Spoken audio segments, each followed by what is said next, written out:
বিসমিল্লাহির রহমানির রহিম। ভাই ও বোনেরা যে যেখান থেকে আমাকে দেখছেন এবং শুনছেন, আপনাদের সবাইকে আমার সালাম, আসসালামু আলাইকুম।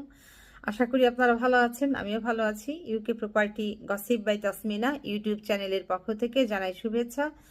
আপনাদের সাথে কথা বলতে আজ আবারও দ্বিতীয় ভিডিওতে চলে এলাম। তো এখন যে বিষয়টি নিয়ে কথা বলতে চাচ্ছি সেটা হলো যে আমার দেশ পত্রিকাতে যে খবরটি ছাপা হয়েছে যে অভ্যুত্থানে গুলির নির্দেশদাতা ৯৫ জন ম্যাজিস্ট্রেট সহ আরও ৪৪ জন সরকারি আমলা তালিকা প্রকাশ করেছে জুলাই ঐক্য। এছাড়াও আগামী ৩১ মের মধ্যে সেনানিবাসে আশ্রয় নেওয়া ৬২৬ জনের তালিকা প্রকাশ সহ ১৩২ ধারার বাতিল করার দাবি জানিয়েছে সংগঠনটি। এরপর আরও যেটি বলা হয়েছে যে দাবি না মানলে মার্চ টু সচিবালয় কর্মসূচি ঘোষণা করার হুঁশিয়ারি দিয়েছে তারা। তার মানে বোঝা যাচ্ছে এই জুলাই ঐক্য সংগঠনটি বেশ আটসাট বেঁধে, কোমরে কাপড় বেঁধেই তারা পথে নেমেছেন। যেহেতু তারা এই আওয়ামী লীগের যারা দোসর ছিল বিগত ১৫-১৬ বছরে সচিবালয়ে বসে যারা কাজ করেছে, আওয়ামী লীগের সরাসরি হয়ে তাদের চামচাগিরি করেছে, বিভিন্ন রকমের প্রকল্প তারা বাস্তবায়ন করেছে অবৈধভাবে, যেগুলোর কোনো বৈধতা ছিল না। এরপর হচ্ছে যে এই যে যখন জুলাই অভ্যুত্থান হলো তখন সারা বাংলাদেশের প্রত্যেকটা জেলায় এই যে ম্যাজিস্ট্রেটরা ছিল তারা কি এই অভ্যুত্থানগুলো চোখে দেখেনি? তারা কেন আশকারা দিল, কেন সায় দিল, কেন তারা বারণ করলো না, মানা করলো না, ইত্যাদি বিষয়গুলো নিয়ে এখন কথা উঠেছে। এবং কারা এই সকল ছাত্র হত্যার সাথে সরাসরি সম্পৃক্ত ছিল, জড়িত ছিল, তাদেরকে এখন একটা একটা করে খুঁজে বের করা হচ্ছে। এবং খুঁজে বের করে এই যে দেখেন তাদের নামের তালিকাও বের করা হয়েছে। এখন এই ম্যাজিস্ট্রেটদেরকে ধরা হবে, সেই সাথে সচিবালয়ে বসে যারা এই কুকর্মগুলো করেছে, ছাত্র হত্যার বিষয়ে উস্কানি দিয়েছে, তাদেরকেও এখন আসলে ধরা হবে।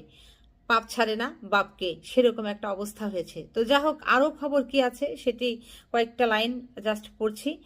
যে মঙ্গলবার জাতীয় প্রেস ক্লাবে জুলাই ঐক্য কর্তৃক আয়োজিত এক সংবাদ সম্মেলনে ৭ দফা দাবি জানিয়ে এসব কথা বলা হয়।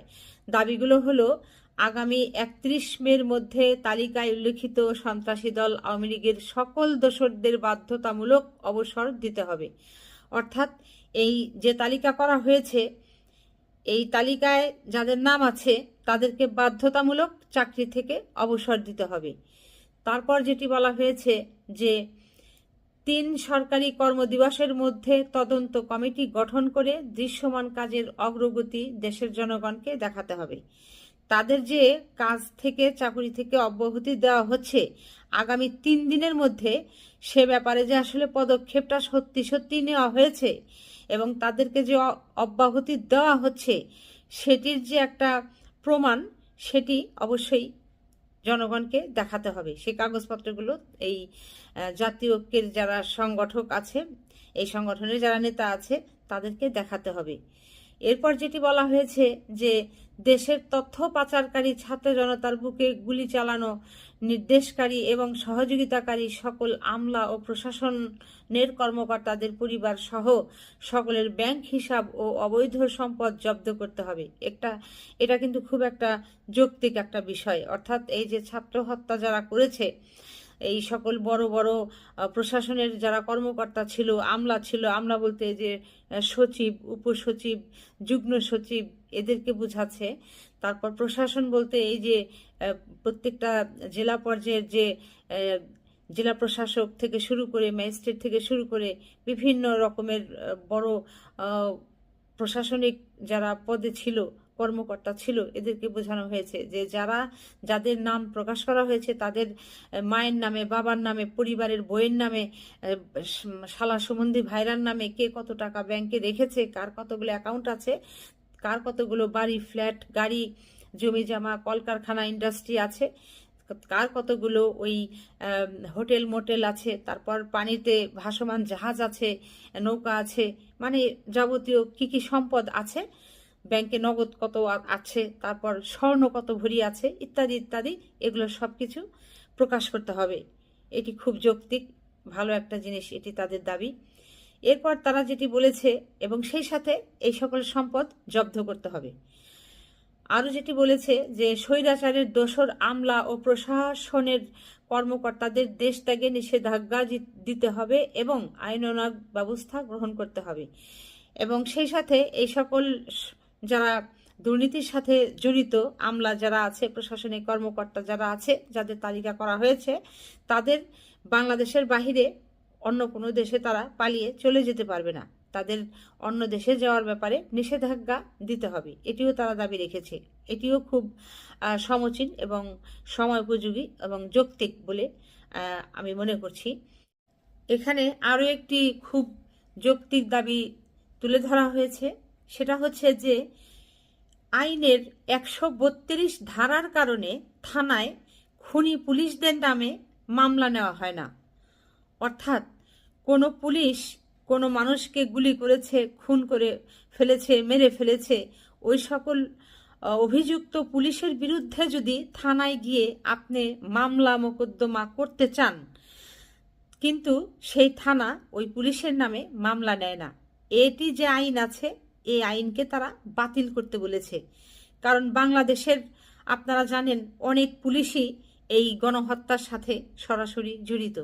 কাজেই তাদেরকে যদি আসামি করা না যায়, তাদের নামে যদি মামলা না নেয় থানা, তাহলে এই সকল অভিযুক্ত পুলিশদেরকে কীভাবে বিচারে আওতায় আনবেন? এটি তো সম্ভব না। কাজেই এটিও কিন্তু তাদের একটি যৌক্তিক দাবি বলে মনে করছি। এখানে দেখেন আরও একটি বিষয় তারা খুব সূক্ষ্মভাবে কিন্তু এনেছে। এই যে 626 জনের তালিকা প্রকাশ করেছে, যারা এই 5 আগস্ট 2024-এ ছাত্র হত্যার পর সেনানিবাসে আশ্রয় নিয়েছিল। কারা এদের আশ্রয়দাতা, তাদেরকেও খুঁজে বের করতে হবে। এবং এই 626 জনকে বাংলাদেশ থেকে রাতের অন্ধকারে বাংলাদেশের বিভিন্ন বর্ডার দিয়ে এই ভারতে চলে যেতে কারা সহযোগিতা করেছিল, তাদেরও নাম প্রকাশের দাবি জানিয়েছে এই জুলাই ঐক্যের সংগঠকরা, নেতারা।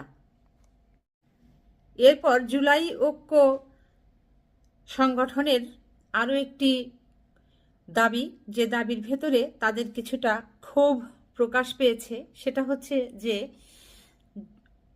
তারা বলেন সরকার আওয়ামী লীগের কার্যক্রম নিষিদ্ধ করে যে গ্যাজেট প্রকাশ করেছে, সেই অনুযায়ী আওয়ামী লীগের সহযোগী সংগঠনের কার্যক্রম এবং ব্যক্তিদের বিরুদ্ধে ব্যবস্থা নেওয়ার কথা থাকলেও এখন পর্যন্ত দৃশ্যমান কোনো পদক্ষেপ সরকার নেননি। গেজেট অনুযায়ী 14 দলের শরিকদের বিরুদ্ধে ব্যবস্থা গ্রহণের কথা থাকলেও এখন পর্যন্ত নির্বাচন কমিশন কোনো ব্যবস্থা গ্রহণ করেননি।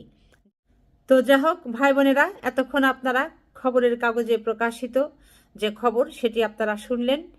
মোট কথা হচ্ছে যে গত 2024-এ জুলাই অভ্যুত্থানে গুলির নির্দেশদাতা 95 জন ম্যাজিস্ট্রেটের তালিকা প্রকাশ করা হয়েছে।